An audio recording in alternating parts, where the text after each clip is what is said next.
Patuloy na nagbibigay liwanag at pag-asa ang Sorsogon PPO sa mga kabataang Sorsoganon sa pamamagitan ng programang Project Tanglaw Lahi na inilunsad sa pangunguna ni Police Colonel Alex Cabrera Daniel.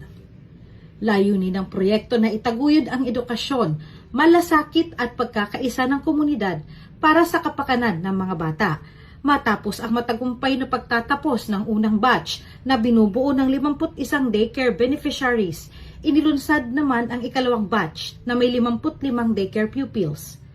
Bukod sa pagbibigay ng inspirasyon at suporta, tumatanggap din ng financial assistance mula sa kapulisan ang mga benepisyaryo ng Project Tanglaw Lahi. Sa tulong naman ng iba't ibang stakeholders at partner organizations, nabibigyan din ang mga mag-aaral ng mga pangunahing pangangailangan sa eskwela tulad ng school supplies, uniform at iba pang kagamitan sa pamamagitan ng mga outreach program na isinasagawa ng PNP, katuwang ang OLCFI Sorsogon Chapter sa pamumuno ni Mrs. Marlene R. Daniel. Sa isinagawang launching ng second batch ng Project Tanglaw Lahi, ay nagpahayag ng taus-pusong pasasalamat ang Sorsogon PPO sa mga partner stakeholders, donors, volunteers at iba't ibang organisasyong tumulong upang may sakatuparan ang proyekto.